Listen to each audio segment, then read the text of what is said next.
എഴുപതുകളിലും 80കളിലും 3000-ലധികം ആളുകളുടെ മരണത്തിന് കാരണമായ ബ്ലഡ് സ്കാൻഡലിനെ കുറിച്ച് അന്തിമ റിപ്പോർട്ട് പുറത്തുവിട്ടിരിക്കുകയാണ് ബ്രിട്ടൻ സർക്കാർ. 6 വർഷം നീണ്ടുനിന്ന അന്വേഷണത്തിന് ശേഷം ആണിപ്പോൾ ഈ റിപ്പോർട്ട് പുറത്തു വന്നിരിക്കുന്നത്. ഈ റിപ്പോർട്ടിൽ ആ ദുരന്തത്തിൻ്റെ വ്യാപ്തി എത്രത്തോളമാണ് എന്ന് വ്യക്തമാകുന്ന കാര്യങ്ങളാണ് ഉള്ളത്. അതായത് ബ്രിട്ടൻ്റെ ചരിത്രത്തിലെ മായാത്ത രക്തക്കറയെന്നുള്ള അന്തിമ റിപ്പോർട്ടാണ് ഇപ്പോൾ. ആ റിപ്പോർട്ട് കാണിക്കുന്നത് അതിൽ പറയുന്ന വിശദാംശങ്ങൾ അങ്ങനെയാണ്. അപ്പോൾ അജിംസ് ആ റിപ്പോർട്ട് കണ്ടിരുന്നു, എത്രമാത്രം ഗൗരവമുണ്ട് അതിൽ? ഇത് നമ്മളൊക്കെ ജനിക്കുന്നതിന് മുമ്പാണെന്ന കാര്യമാണ്. 80-ലാണ് അല്ല, 70കളുടെ തുടക്കത്തിൽ 80കളിൽ നടന്ന സംഭവമാണ്. അതായത് ഹീമോഫീലിയ, അതായത് രക്തം കട്ട പിടിക്കാതിരിക്കുന്ന അവസ്ഥയുള്ള രോഗികൾക്ക് ചികിത്സയ്ക്ക് വേണ്ടി ഈ രക്തത്തിൻ്റെ പ്ലാസ്മ ഉപയോഗിച്ച് നടന്ന ഒരു പുതിയ ചികിത്സയായിരുന്നു. അന്നത്തെ കാലത്ത് ഒരു പുതിയ ചികിത്സയായിരുന്നു. അപ്പോൾ അതിനു വേണ്ടിയിട്ട് രക്തം ആവശ്യം വരുന്നു. അപ്പോൾ രക്തം അവർ ഇമ്പോർട്ട് ചെയ്യുന്നു, ബ്രിട്ടൻ ഇമ്പോർട്ട് ചെയ്യുന്നു. അവിടെ ആവശ്യത്തിൽ ലഭ്യമല്ലാതായപ്പോൾ US നിന്ന് ഇമ്പോർട്ട് ചെയ്യുന്നു.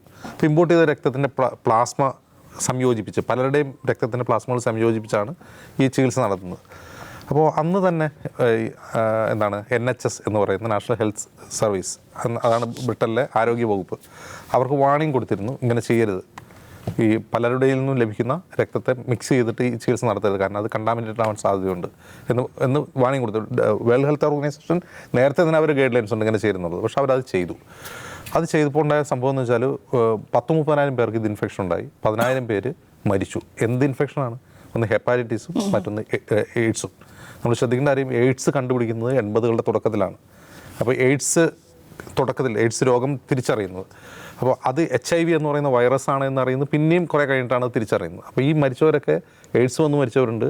പക്ഷേ ഇതൊന്നും തിരിച്ചറിയപ്പെടാതെ പോയി. കാരണം ഈ US നിന്നൊക്കെ ഇറക്കുമതി ചെയ്ത ബ്ലഡ് പലതും തടവുകാരിൽ നിന്നൊക്കെ എടുത്തതായിരുന്നു. തടവുകാർ, ഡ്രഗ് പെഡ്ലേഴ്സ്, ഡ്രഗ് യൂസേഴ്സ്, അവരുടെ കയ്യിൽ നിന്ന് എടുത്തായിരുന്നു. അപ്പോൾ പ്രധാനമായിട്ടും ഇത്തരം ആളുകളിലാണല്ലോ എയ്ഡ്സ് വരാനുള്ള സാധ്യത കൂടുതൽ.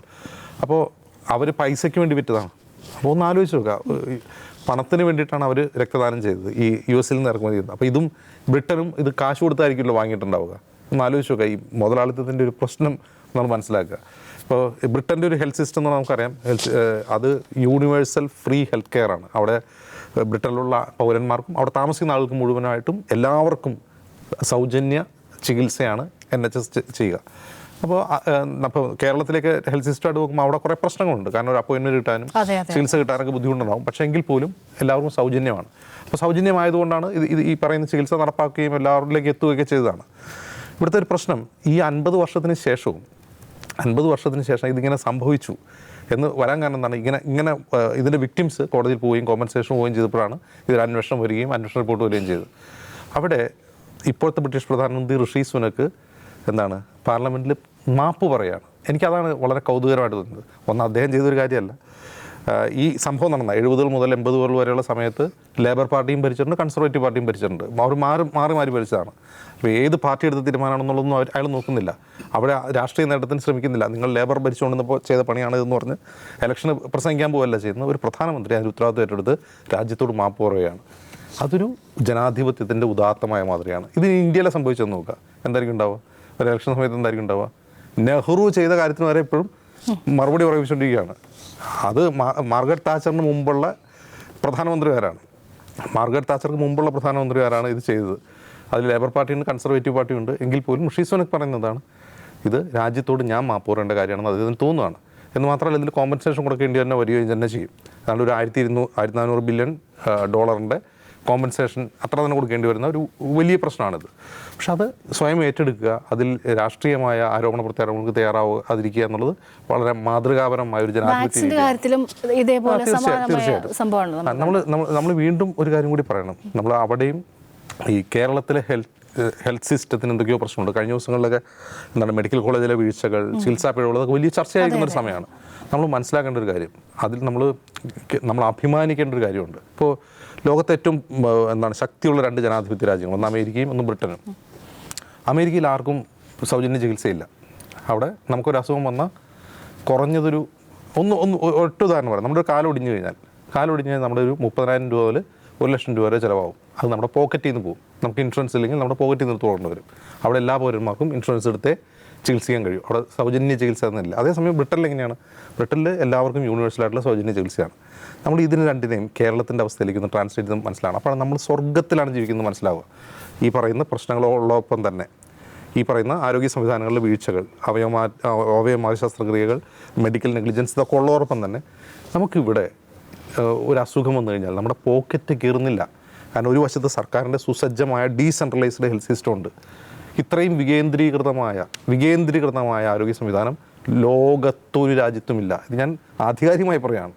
ലോകത്തൊരു രാജ്യത്തും ഇത്രയും വികേന്ദ്രീകൃതമായ ഒരു ആരോഗ്യ സംവിധാനമില്ല. നമുക്കൊരു അസുഖം വന്നു കഴിഞ്ഞാൽ ഒരു ഡോക്ടർ എപ്പോഴും അവൈലബിൾ ആണ്. അത് സൗജന്യമായോ അല്ലാതെയോ നമുക്ക് അവൈലബിൾ ആണ്. ഒരു ഡോക്ടറെ ഇന്ന് കാണണമെന്ന് വിചാരിച്ചാൽ നമുക്ക് ഇന്ന് കാണാൻ കഴിയും. എനിക്കൊരു പ്രശ്നം തോന്നുകയാണ്, ശരീരത്തിന് പ്രശ്നം തോന്നുന്നു, ഇന്നൊരു ഡോക്ടറെ കാണണമെന്ന് തോന്നിയാൽ ഇന്ന് നമുക്ക് കാണാൻ കഴിയും. അതാണ് കേരളത്തിൻ്റെ പ്രത്യേകത. പക്ഷേ ഈ പറയുന്ന രാജ്യങ്ങളൊന്നും അത് സംഭവ്യമല്ല. അപ്പോൾ നമുക്കുള്ള ഈ സംവിധാനത്തിൻ്റെ പ്രാധാന്യം നമ്മൾ മനസ്സിലാക്കിയിട്ട് നമ്മൾ ഇതിനെ വിമർശിക്കാൻ പറ്റും. ഞാൻ ഈ പറയുന്ന രാജ്യങ്ങൾ വികസിത രാജ്യങ്ങളാണ്. ആളുകൾ മൈഗ്രേറ്റ് ചെയ്യുന്ന, ഇവിടുന്ന് പോലും ആളുകൾ മൈഗ്രേറ്റ് ചെയ്യുന്ന രാജ്യങ്ങളാണ്. അവിടെ പോലും ഈ ആരോഗ്യരക്ഷാ സംവിധാനം ഇല്ല എന്ന ഓർമ്മ നമുക്കുണ്ടാവണം. അതിനപ്പുറം ഇന്ത്യക്കാർ ഇതിൽ പഠിക്കേണ്ട ഒരു പാഠം എന്ന് പറയുന്നത് ഇതിലെ ജനാധിപത്യപരമായ മര്യാദയാണ്. എത്ര വർഷം കഴിഞ്ഞിട്ട് നടന്നൊരു പിഴവാണെങ്കിൽ പോലും അത് രാഷ്ട്രത്തലവൻ ഏറ്റെടുക്കുകയും രാഷ്ട്രത്തോട് മാപ്പ് പറയുകയും ചെയ്യുക എന്നുള്ളത് മാതൃകാപരമായ ഒരു ജനാധിപത്യ രീതിയാണ്. ഈ റിപ്പോർട്ടിൽ പറയുന്ന കാര്യങ്ങൾ എത്രമാത്രം ഭീകരമാണല്ലേ? ജിംസ് പറഞ്ഞ പോലെ ശരിയാണ്. ബ്രിട്ടീഷ് ഭരണകൂടം അന്നുണ്ടായ പിഴവിൻ്റെ പേരിൽ ഇപ്പോൾ മാപ്പ് പറഞ്ഞു. പൊളിറ്റിക്കൽ ലീഡർഷിപ്പ് ഇത്തരം അത്യാഹിതങ്ങളിൽ എന്തുമാത്രം റെസ്പോൺസിബിളായി ഇടപെടണം എന്നതിൻ്റെ പ്രധാനപ്പെട്ട ഉദാഹരണമാണ്. അതേസമയം ഈ സംഭവം ഉണ്ടായ ആദ്യഘട്ടത്തിൽ ഉയർന്നു വന്ന വിമർശനങ്ങളെ പൂർണ്ണാർത്ഥത്തിൽ അന്നത്തെ ബ്രിട്ടീഷ് ഗവൺമെൻറ് തള്ളിക്കളയാണ് ചെയ്തത്. എന്ന് മാത്രമല്ല, വളരെ പ്രോപ്പർ ചെക്കിംഗ് നടത്തി ഞങ്ങൾ വളരെ പെർഫെക്റ്റ് ആയിട്ടാണ് ഈ മൊത്തം ഡ്രൈവ് കംപ്ലീറ്റ് ആക്കിയതെന്ന അവകാശവാദമാണ് അവർക്ക് തുടക്കം മുതലുണ്ടായിരുന്നത്. അന്നൊന്നും എവിടെ ഒരു പിഴവ് സംഭവിച്ചിട്ടില്ല. ഗുണനിലവാരമുള്ള പ്ലാസ്മ നിങ്ങൾ ഇറക്കുമതി ചെയ്യണം, നിങ്ങൾ ആളുകളെ ബോധവാന്മാരാക്കണം, ഇതുകൊണ്ടുണ്ടാകുന്ന റിസ്ക് എലമെൻറ്റ്സ് എന്തൊക്കെയാണെന്ന് പറയണം. ഇതൊക്കെ ചെയ്യേണ്ടതായിട്ടുള്ള പല മാനദണ്ഡങ്ങളും പാലിക്കാതെ നടപ്പിലാക്കിയ ഒന്നുണ്ടാക്കിയ അപകടം, ആയിരക്കണക്കിന് മനുഷ്യരുടെ ജീവൻ നഷ്ടമായ ഒരു സംഗതിയിൽ അന്നത്തെ ഗവൺമെൻറ് അതിനെ പൂർണ്ണാർത്ഥത്തിൽ ശരിയായി എടുത്തില്ല. പക്ഷേ ഒരു ഘട്ടത്തിൽ എത്രയോ വർഷങ്ങൾക്ക് മുമ്പുള്ള സംഗതി നമ്മളെ വിട്ടുകളയും. ഇന്ത്യയിൽ എന്തുമാത്രം ദുരന്തങ്ങളുണ്ടായിട്ടുണ്ട്, എല്ലാം പൊളിറ്റിക്കൽ ലീഡർഷിപ്പ് ഏറ്റെടുത്തിട്ടുണ്ട്. ഇപ്പോൾ ഒരു ഭോപ്പാൽ ദുരന്തം നമുക്കറിയാം. 12,500 പേര് കൊല്ലപ്പെട്ട, 50,000-ത്തിലധികം ആളുകളെ ബാധിച്ച, ഇപ്പോഴും അതിൻ്റെ ഇരകളുള്ള ലോകത്ത് തന്നെ ഏറ്റവും വലിയ രാസ ദുരന്തങ്ങളിലൊന്നാണ്. നമ്മുടെ പൊളിറ്റിക്കൽ ലീഡർഷിപ്പ് എന്തുമാത്രം അതിൻ്റെ ഉത്തരവാദിത്തം ഏറ്റെടുത്ത് രംഗത്ത് വന്നിട്ടുണ്ട്. എത്ര ആരോഗ്യകരമായൊരു ഡിസ്കഷൻ അതിനെക്കുറിച്ചുണ്ടായിട്ടുണ്ട്? ഇല്ല. ശരിയാണ്, അതിന്മേൽ കുറേ നടപടി ഉണ്ടായി. അതിൻ്റെ പ്രധാനി രക്ഷപ്പെട്ട് കളഞ്ഞ അടക്കമുള്ള വലിയ വിവാദം നമുക്ക് ഓർമ്മയുണ്ട്. അപ്പോൾ ഒരു ഭരണകൂടം കാണിക്കേണ്ട ഉത്തരവാദിത്തത്തെക്കുറിച്ച് കൂടുതൽ ഓർമ്മിപ്പിക്കുന്ന ഒന്നാണെന്ന കാര്യത്തിൽ തർക്കമില്ല. ഇന്ത്യയിൽ വന്നാൽ ഇപ്പോൾ ഇലക്ട്രൽ ബോണ്ട് വിവാദം ഉണ്ടായിരുന്നു. ഇലക്ട്രൽ ബോണ്ട് വിവാദം ഉണ്ടായപ്പോൾ സർക്കാരിന് പൈസ കൊടുത്ത കമ്പനികളുടെയൊക്കെ കണക്ക്, സർക്കാരിനെ റൺ ചെയ്യുന്ന പാർട്ടി ഉണ്ടല്ലോ, പാർട്ടിക്ക് പൈസ കൊടുത്ത കമ്പനികളുടെ കണക്കെടുത്ത് പരിശോധിക്കുമ്പോൾ അതിനകത്ത് 7 കമ്പനികൾ വ്യാജ മരുന്നുണ്ടാക്കിയതിൻ്റെ പേരിൽ നടപടി നേരിടുന്ന, നിലവാരമില്ലാത്ത മരുന്നുണ്ടാക്കിയതിൻ്റെ പേരിൽ നടപടി നേരിടുന്ന കമ്പനിയാണ്. ഈ കമ്പനികളൊക്കെ എന്തിനാണ് സർക്കാരിന് പൈസ കൊടുക്കുന്നത്? സർക്കാരിന് പാർട്ടിക്ക് പൈസ കൊടുക്കുന്നത് നടപടിയിൽ നിന്ന് ഒഴിവാകാൻ വേണ്ടിയാണ്. നാളെ അങ്ങ് നന്നാകാനല്ല കമ്പനികൾ തീരുമാനിക്കുന്നത്, എങ്ങനെ ഈ റൂളിംഗ് പാർട്ടിക്ക് പൈസ കൊടുത്ത് നടപടി ഒഴിവാക്കാൻ പറ്റും. അപ്പോൾ അങ്ങനെ റെയ്ഡ് നേരിട്ട ഒരുപാട് കമ്പനികൾ ആ നടപടികൾ ഒഴിവാക്കാൻ വേണ്ടി ഗവൺമെൻറ്റിൻ്റെ റൂളിംഗ് പാർട്ടിക്ക് പൈസ കൊടുക്കുകയും നടപടികൾ ഒഴിവാക്കുകയും ചെയ്തതിൻ്റെ ഹിസ്റ്ററിയാണ് ഇലക്ട്രൽ ബോണ്ടിൻ്റെ ഹിസ്റ്ററി. അതിനകത്ത് നിലവാരമില്ലാത്ത മരുന്നുണ്ടാക്കിയ 7 കമ്പനി ഉണ്ടെന്ന് മനസ്സിലാക്കുക. അവർ 10-32 കോടി രൂപ ഇങ്ങനെ കൊടുത്തു. അപ്പോൾ അവിടെ നമ്മൾ കാണുന്ന ഇതാണ്, അവർ മാപ്പ് പറയുക മാത്രമല്ല, അതിൻ്റെ പേരിൽ വലിയ തോതിലുള്ള നഷ്ടപരിഹാര തുക അവർ പ്രഖ്യാപിച്ചിരിക്കുന്നു. അടിയന്തരമായിട്ട് കോടിക്കണക്കിന് ഡോളർ കൊടുക്കാൻ പോകുന്നു അതിൻ്റെ അന്നത്തെ മരിച്ചുപോയ ആളുകളുടെ ബന്ധുക്കൾക്കൊക്കെ. അപ്പോൾ നമ്മളെ സംബന്ധിച്ച് മാതൃക ആക്കേണ്ട ഒന്നാണ് കേരളത്തിൻ്റെ ആരോഗ്യ മാതൃകയെ കുറിച്ച് നമ്മൾ നല്ലത് പറയേണ്ടതിനാണ്. കേരളത്തിൻ്റെ ലോകത്തെവിടെയില്ലാത്ത ആരോഗ്യ മാതൃക ആയിരിക്കുമ്പോൾ തന്നെ സമീപ ദിവസങ്ങളിൽ കേരളത്തിലുണ്ടായിട്ടുള്ള വിവാദങ്ങളെക്കുറിച്ച് ഓർക്കണം. ഇപ്പോൾ ഹർഷിനയുടെ കേസെടുത്ത് നോക്ക്. ഹർഷിനയുടെ കേസിൽ അവർ 2 സർക്കാർ ആശുപത്രികൾ, താലൂക്ക് ആശുപത്രികളിലാണ് സിസേറിയൻ നടത്തിയത്. അവരുടെ ശരീരത്തിനകത്ത് ഒരു ഫോസെപ്സ് കുടുങ്ങിപ്പോയത്, ഒരു ശസ്ത്രക്രിയാ ഉപകരണം കുടുങ്ങിപ്പോയത് സർക്കാർ ആശുപത്രിയിൽ നിന്നാണ്. അത് ആർക്കും തർക്കമുള്ള കാര്യം. അവർ വിഴുങ്ങിയൊന്നുമല്ല, വീട്ടിൽ നമ്മൾ ഉപയോഗിക്കുന്ന സാധനമൊന്നുമല്ല. നമ്മുടെ സിസ്റ്റം, പൊളിറ്റിക്കൽ ലീഡർഷിപ്പ് അത് അഡ്മിറ്റ് ചെയ്യുകയോ അതിലെ പ്രതിയെ പിടിക്കുകയോ താൻ വഞ്ചിക്കപ്പെട്ടു, 7 വർഷമാണ് അവരുടെ ലൈഫിൽ നഷ്ടമായത്. അവരോട് ഉത്തരം പറയാൻ, അവർക്ക് നീതി കൊടുക്കാൻ നമുക്ക് പറ്റിയിട്ടില്ല. ICUവിൽ കിടക്കുന്ന സ്ത്രീയെ പീഡിപ്പിക്കുന്നു എന്ന പ്രശ്നം ഉണ്ടാകുമ്പോൾ അതിനകത്ത് പീഡിപ്പിക്കപ്പെട്ട ആളുടെ കൂടെ നിന്നു എന്നതിൻ്റെ പേരിൽ സ്ഥലമാറ്റം നേരിടേണ്ടി വരുന്ന, പ്രശ്നങ്ങൾ നേരിടേണ്ടി വരുന്ന ആൾക്കാരൊക്കെ ഉള്ളപ്പോഴാണ് രാഷ്ട്രീയ നേതൃത്വം എങ്ങനെ ശരിയാവണ്ണം ഉത്തരവാദിത്തോടെ പെരുമാറണം, പൗരനോടൊത്തരം അക്കൗണ്ടബിൾ ആയിരിക്കണം എന്നുള്ള ഒരു സന്ദേശം നൽകുന്ന ഒരു സംഗതിയായിട്ട് വേണം ഇതിനെ എടുക്കാൻ കൂടി എനിക്ക് തോന്നുന്നു. അപ്പോൾ ഈ ബ്രിട്ടൻ സർക്കാർ ഇതിനോട് പ്രതികരിച്ചത്, അതിനോട് മാപ്പ് പറഞ്ഞത് വളരെ മാതൃകാപരമായ, ഭരണകൂടം അത് ഏറ്റെടുക്കാൻ തയ്യാറായി എന്നുള്ളത് ഏറ്റവും മാതൃകാപരമായ ഒരു നടപടി തന്നെയാണ്. ഔട്ട് ഓഫ് ഫോക്കസിൻ്റെ സമയം പൂർണ്ണമാവുകയാണ്. നമസ്കാരം.